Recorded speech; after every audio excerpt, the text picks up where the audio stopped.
First of all, I like to send my grateful to Mr. Colin Singh from USA for donating me $64 to my PayPal account. We wish you all the best in your life. Thank you so much.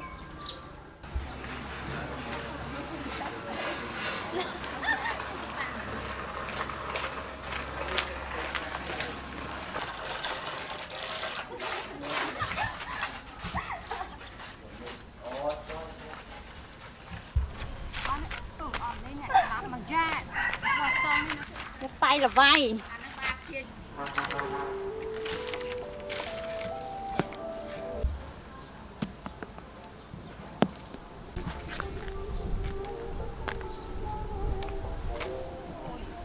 Chân phải tròn thế kìa.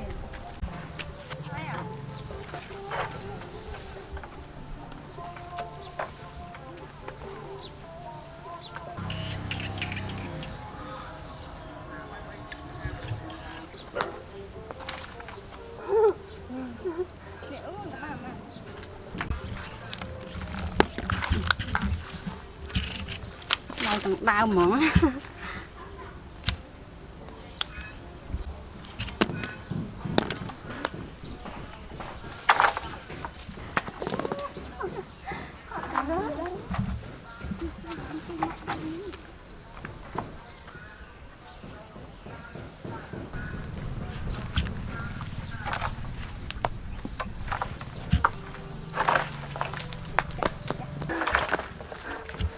chào đây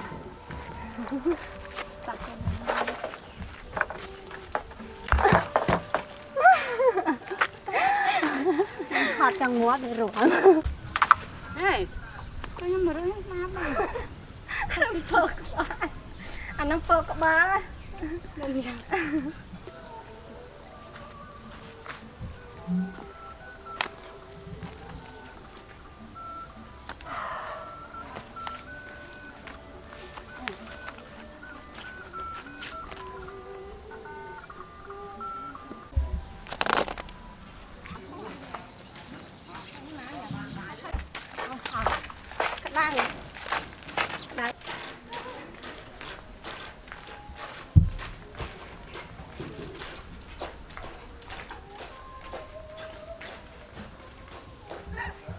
Everyone, welcome back to my channel. Today I'm going to prepare grilled catfish recipe.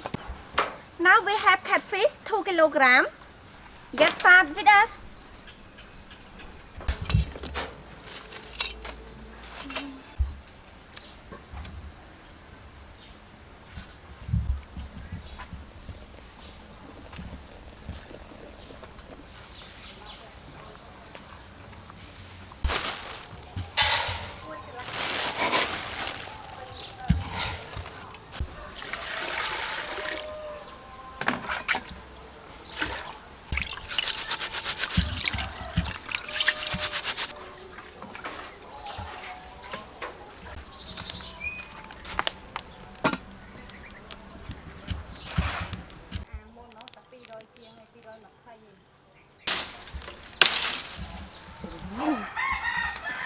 Bọt trời một.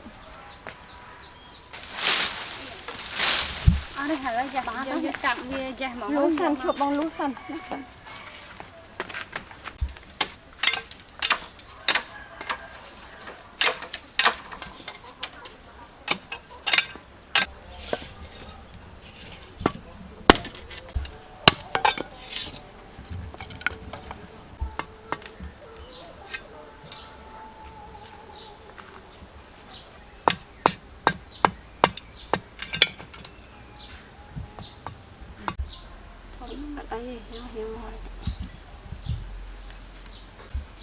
Bạn mà nãy chị bạn buồn được bay tiền tray tầm pi tray bao thấy pi lon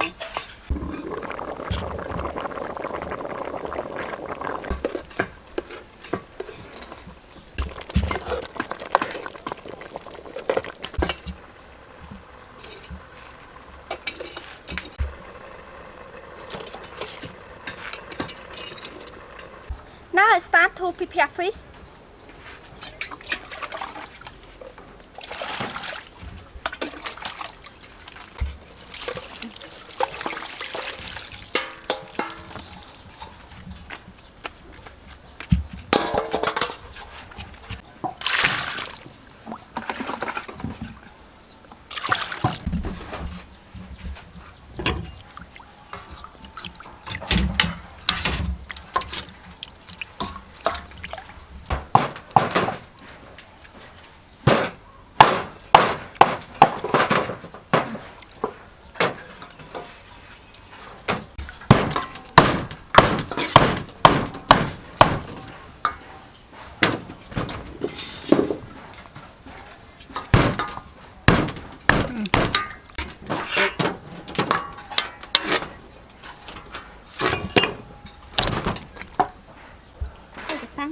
muối hay cha hay nữa sang phòng chiết nên cái sang chấm này miếng này cái sang sầm mót này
Giờ nào vánh ăn mình răng món nụ ăn nữa.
Garlic,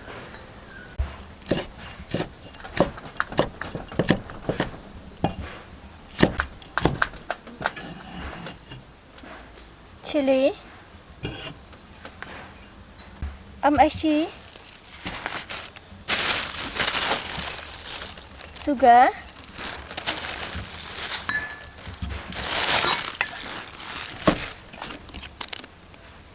and fish sauce. Khmer basil.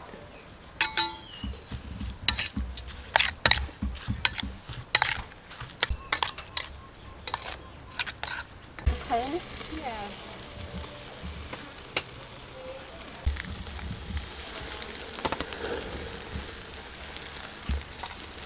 Wow.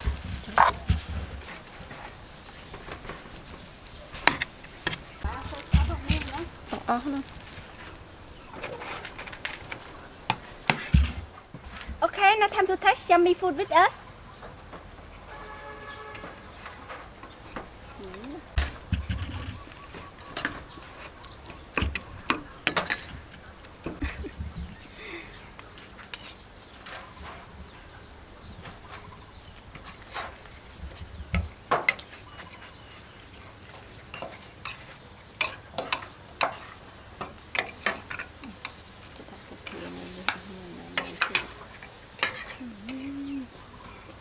Gọi nó phát trâu nhiều.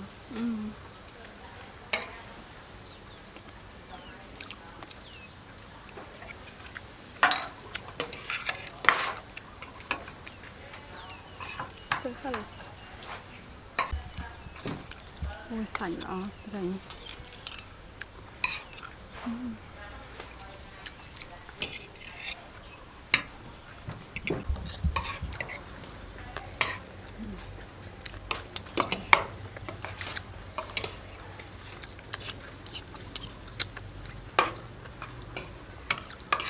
ទឹកត្រីឈ្ងុយ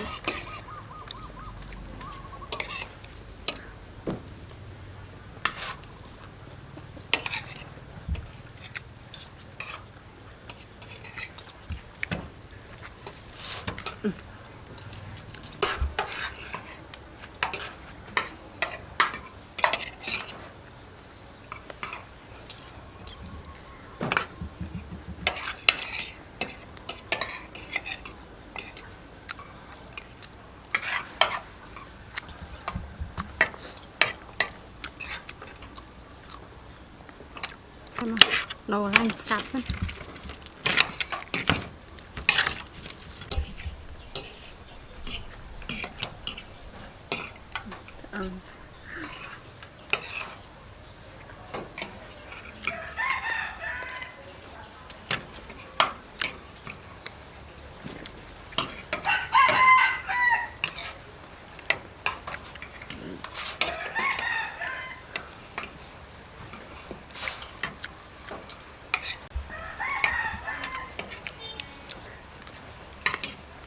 Rồi mời nè.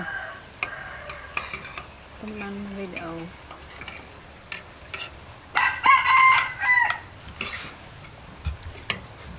Thầm liệt bàn muối.